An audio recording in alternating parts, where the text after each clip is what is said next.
On a Wednesday morning in April of 2003, the John Deere dealership in Ida Grove, Iowa, closed its doors for the last time. There was no announcement in the county paper. There was no liquidation sale, no farewell signage in the window, no ceremony of any kind.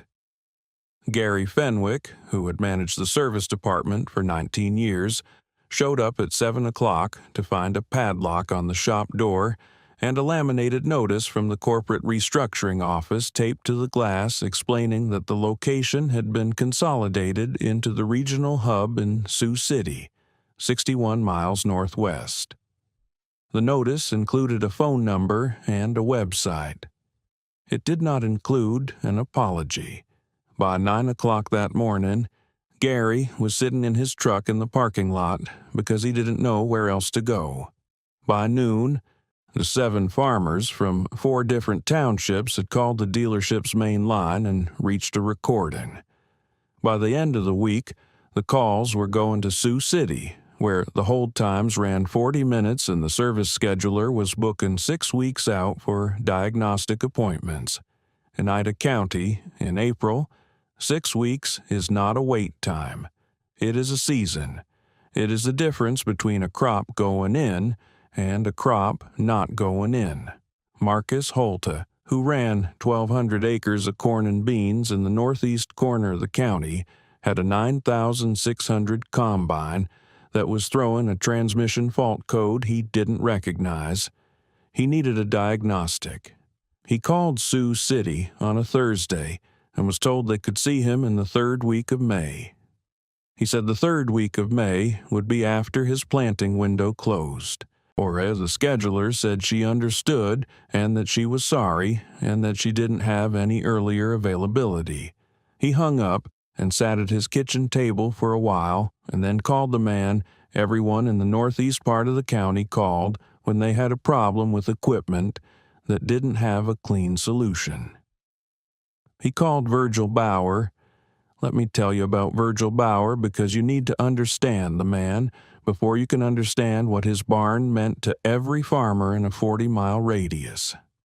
Virgil was 64 years old in 2003 and had farmed the same 620 acres outside of Holstein since 1963, when he took over from his father, Otto, who had broken the ground himself in 1941. Otto Bauer had been a machinist before he was a farmer, trained in Stuttgart in the late 1920s before emigrating in 1933, and he had brought with him a relationship with machinery that was less about ownership and more about understanding. Otto believed you did not truly own a machine until you could take it apart and put it back together. He believed that a farmer who could not repair his own equipment was not a farmer but a tenant, dependent on someone else's knowledge and someone else's schedule.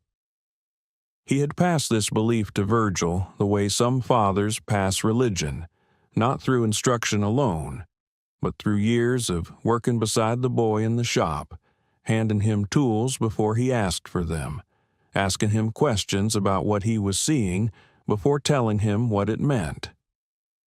Virgil had spent his entire adult life in that shop. The shop itself was a 4-bay steel building Virgil had erected in 1971 on the north side of the farmstead. And what it contained was not, strictly speaking, a parts inventory. It was something that had grown over 40 years the way certain things grow. Not through planning, but through accumulation and the specific intelligence of a man who hated throwing away something that still had use in it. Every piece of equipment that had broken down on the Bauer farm and been replaced rather than repaired had been pulled apart first and sorted. Every salvageable component had been labeled with a date and a machine designation and stored in the shelving system Virgil had built himself from angle iron and salvaged lumber along the east and west walls of the shop's secondary room, a space 22 feet deep and 14 feet wide that his wife, Dorothy, had called the museum since approximately 1984, and that Virgil had called the library for the same period of time, because he knew where everything was. He had cylinder heads for 3 generations of John Deere 4000 series engines. He had a complete hydraulic pump assembly for a 1967 IH8-06 still in its original paper wrapping. He had fuel injection components for a series of Oliver tractors that hadn't been manufactured in 30 years, organized in coffee cans labeled in his handwriting with a black Sharpie. He had transmission gears, PTO shafts, clutch plates, governor springs, water pump impellers, injection pump rebuild kits, head gaskets, bearing sets, and electrical components spanning a production range from 1955 to 1999. He had a wall of glass jars along the south window containing every size of metric and standard bolt and nut and washer and cotter pin he had ever removed from a piece of equipment and judged worth keeping, which was most of them. He had not set out to build a parts inventory. He had set out to understand machines and to waste nothing, and the inventory had been the natural result. The neighbors had been bringing him their equipment for 20 years before the dealership closed, not because he advertised, not because he charged less than the dealer, though he did, because he was good at it in a way that the dealer's rotating technician staff, trained on diagnostic software and replacement part methodology, was not. Virgil diagnosed by listening. He would stand next to a running engine for 2 minutes with his arms folded and his eyes closed, and then he would reach under the hood and press his palm against specific components in a specific sequence, and then he would name the problem. Arnie Schroeder, who ran 600 acres in the next township and had been bringing equipment to Virgil since 1988, said that watching Virgil work on an engine was like watching a doctor work on a patient, that there was a quality of attention there that made you feel the machine was being understood rather than simply fixed. Virgil charged for his time and for parts at cost. He did not charge for the knowledge because he did not think knowledge was something you ought to invoice people for.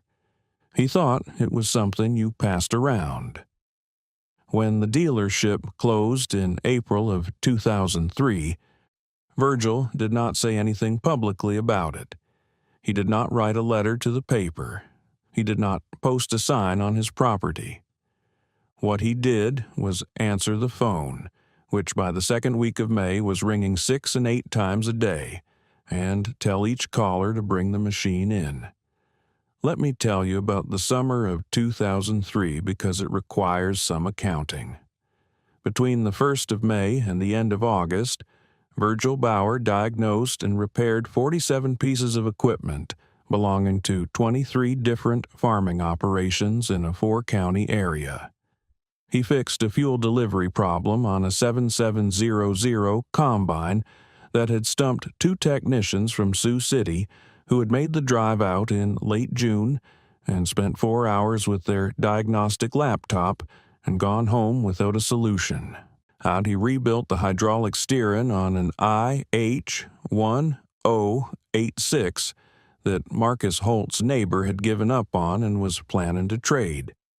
He sourced a set of injection pump seals for a 1979 Oliver 1855 from a shelf in his secondary room that he had pulled off the farm's own Oliver in 1994 when he'd upgraded the engine, wrapped in a paper bag, and labeled in his handwriting, Oliver 1855 NJ pump seals, pulled 9/94 good condition. He found a crankshaft main bearing set for a neighbor's 1972 John Deere 402-0, and a coffee can he'd packed when the farm's own 402-0 had been retired in 1987. The bearing set was 16 years old on the shelf. It fit. The tractor ran. By September, the farmers in that part of the county had stopped thinking of the dealership closure as a crisis and started thinking of Virgil Bauer's barn as an institution. He did not think of it that way. He thought of it as what it had always been: his shop, his library, the place he went every morning at 6 and worked until Dorothy called him for lunch. The scale had changed. The nature of what he was doing had not. Let me tell you about the machine that most people in Ida County associated with Virgil Bauer, because it is the center of the story rather than its frame. In 1978, Virgil had purchased, at an auction in Sac County, a Minneapolis Moline G1 1000 Vista tractor, 1968 model year, in the specific shade of prairie gold that Minneapolis Moline used before the White Motor Corporation acquisition changed the paint code. He had bought it because the auction price was $210, because the engine was seized and the electrical system was completely non-functional, and because he had wanted a G1000 since he'd seen one demonstrate at the county fair in 1967 and understood what its torque curve meant for heavy drawbar work. He had spent 4 months in the winter of 1978 to 79 rebuilding it from the block up. He replaced the piston rings, reground the valves, rebuilt the carburetor, rewired the entire electrical system from the main panel forward using a factory wiring schematic he'd ordered from a parts house in Minneapolis, and fabricated 2 bracket mounts that the machine was missing using flat bar stock and a drill press. He had kept every single part he removed during the rebuild, including the seized pistons, in labeled boxes along the bottom shelf of the secondary room, because he believed that a part that had failed once could show you exactly what kind of failure to watch for next time. The G1000, once running, became the primary heavy drawbar machine on the Bauer farm. It pulled the chisel plow. It pulled the subsoiler. It did the work that required sustained, low-speed pulling force, the work that modern tractors with their higher operating speeds and power management electronics were not always ideally suited for. It ran every season from 1979 through 2023. Not without maintenance, not without occasional repairs, but continuously, reliably, and with the specific quality that Virgil associated with Minneapolis Moline's engineering philosophy, which was that their machines were designed to work at their rated load indefinitely rather than to produce impressive peak numbers that they couldn't sustain. He kept a maintenance log for the G1000 in a spiral-bound notebook in the shop. By 2023, the log ran to 4 notebooks. He had records of every oil change, every valve adjustment, every fuel filter, every set of points, every belt. He had records of what he had adjusted and why and what the adjustment had produced. He had notes in his handwriting about what the engine sounded like at different throttle positions and what changes in that sound had historically indicated. The notebooks were not formal documents. They were the written record of 44 years of paying attention. Let me tell you about August of 2021, because that is where the story arrives at its center. Dale Pruitt was 48 years old and ran 1,500 acres in Cherokee County, about 22 miles from the Bauer farm. Dale was a good farmer and a practical man who had built his operation carefully over 25 years, and he was not the kind of person who made careless decisions about equipment. In August of 2021, he had a John Deere 8R34. That was his primary tillage tractor, a machine that had cost him $312,000 18 months earlier and had a suite of computerized management systems that governed everything from the fuel injection timing to the load-sensing hydraulics to the transmission shift points. It was, by the specifications of its manufacturer, one of the most capable agricultural tractors available to production farmers in North America. It had been sitting in Dale's machine shed for 11 days with a fault code that nobody could clear. The fault originated in the tractor's integrated emissions control system, a component that governed the selective catalytic reduction of exhaust gases. Ron, the system, had thrown a code indicating a reagent dosing malfunction, locked the engine into a reduced power mode that capped it at 40% of rated horsepower, and declined to exit this mode regardless of what the dealer's technicians had done remotely through the machine's telematics system. The Sioux City dealership had sent a technician out twice. Both times, the technician had connected the diagnostic laptop, identified the fault as originating in the dosing injector assembly, and recommended replacement of the entire assembly at a cost of $6,400 plus labor. Both times, Dale had approved the repair. Both times, after the replacement, the system had thrown the same code within 20 hours of operation. Dale was in the middle of his fall tillage schedule, yet he had 1,700 acres to work and 40 days of suitable weather in a good year and a $300,000 tractor that was running at 40% and declining to be fixed. He drove to the Bauer farm on a Tuesday evening. He sat across from Virgil at the kitchen table while Dorothy made coffee, and he explained the situation. He said he knew Virgil didn't work on modern equipment.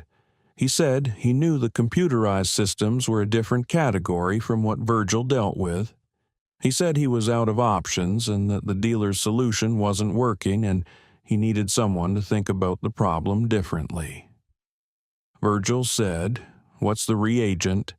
Dale said DEF, diesel exhaust fluid. Virgil said, "Where's it coming from?" Dale said, "From the DEF tank, through the dosing injector, into the exhaust stream." Virgil said, "What's the temperature of the DEF when it enters the injector?" Dale said he didn't know. He said the dealer's technicians hadn't mentioned temperature. Virgil said, DEF freezes at 11 degrees Fahrenheit. It also degrades at sustained temperatures above 86 degrees Fahrenheit and produces a urea crystallization residue that will foul a dosing injector at concentrations well below what the system's sensors will flag as a contaminant issue. He said, "When you fill the DEF tank, where does the fluid come from?" Dale said he bought it in 5-gallon jugs from the co-op and stored them in his equipment shed. Virgil said, "What's the temperature in the equipment shed in July and August?" Dale did not answer immediately. He looked at the table and then at Virgil and then at the table again. Virgil said, "You've been running degraded fluid through a precision injector for a season and a half. The replacement assemblies are fouling for the same reason the original fouled." He said, "You need the system flushed, the injector cleaned, not replaced, cleaned, and your DEF sourced from climate-controlled storage." He said the repair itself was not complicated. The diagnosis was. Now, let me pause here and ask you something. How many thousands of dollars, how many weeks of lost tillage, how many hours on hold with a regional service center does it take before a man will sit across from a 64-year-old retired farmer and accept that the answer was about where he stored a 5-gallon jug of fluid? That is not a question about Dale Pruitt, who was a smart man and is not the subject of criticism here. There it is a question about what happens when the systems we build to maintain equipment become so complex that the people operating them stop being able to see the simple things underneath the complicated ones. Virgil drove to Dale's farm the next morning in his 2009 Silverado. He did not bring a diagnostic laptop. He brought a mechanic's stethoscope, a bore scope he'd bought from a tool supplier in 2014, a small container of diesel injector cleaning solution, and a copy of the emission system schematic he had downloaded and printed from an online service manual the previous evening. He spent 2 hours at the tractor. He ran the borescope through the injector assembly access port and confirmed the crystallization fouling visually. And he cleaned the injector in place using the cleaning solution and a sequence of purge cycles that he worked out from the schematic. He flushed the DEF tank and lines. He cleared the fault code using a procedure in the service manual that the dealer's technicians had apparently not attempted, which involved a specific sequence of system resets that had to be performed in order after the physical repair. The tractor exited reduced power mode. It ran at full rated horsepower. It stayed in that condition through the completion of Dale Pruitt's fall tillage schedule and through the following season, and has not, as of the writing of this account, returned to dosing fault code. Dale wrote Virgil a check for $300, which was what Virgil asked for. Dale later told his brother that the bill from the dealership for the 2 failed replacement assemblies had been just over $14,000. He said he did not know how to account for the difference between $14,000 and $300, except that one of those amounts paid for parts and one of them paid for understanding. Let me tell you about the winter of 2022, because it is where the story finds its full weight. Virgil Bauer had a small stroke in January of 2022 that affected his left side. He recovered most of his function over the following months, but his left hand was never quite what it had been. And Dorothy, who was 71 and had spent 40 years watching her husband work in that shop for 12 hours at a time, he has said that she thought perhaps it was time to think about what the shop was and what it was going to become. Virgil thought about it for several months. He thought about it the way he thought about mechanical problems, slowly and from multiple angles, without rushing toward a conclusion that might not hold. In September of 2022, he called his son, Carl, who was 43 and had worked alongside Virgil since he was 12 years old and had taken over the primary farming operation 8 years earlier. Carl had inherited his grandfather Otto's disposition toward machinery, as both Virgil and Otto had hoped he would. He had his father's patience and his grandfather's precision, and he had, in addition to these things, a facility with computerized diagnostic systems that Virgil had encouraged Carl to develop, because Virgil understood that the machinery of Carl's generation was going to require it. Virgil walked Carl through the secondary room for 3 hours. He explained every shelf. He explained the labeling system. He explained the cross-reference notebooks he had kept since 1977, in which he had recorded, for every part he stored, the make and model and serial number range of every machine the part was compatible with, cross-indexed with the year of manufacture and the engineering revision that distinguished one generation of the component from another. He explained the logic by which certain parts that appeared identical were not interchangeable, and why he had marked those distinctions in red ink. He explained where he kept the documentation, the schematics, the service manuals, the specification sheets, the wiring diagrams, and how the filing system related to the parts inventory through a numbering sequence he had developed in 1983 and maintained consistently since.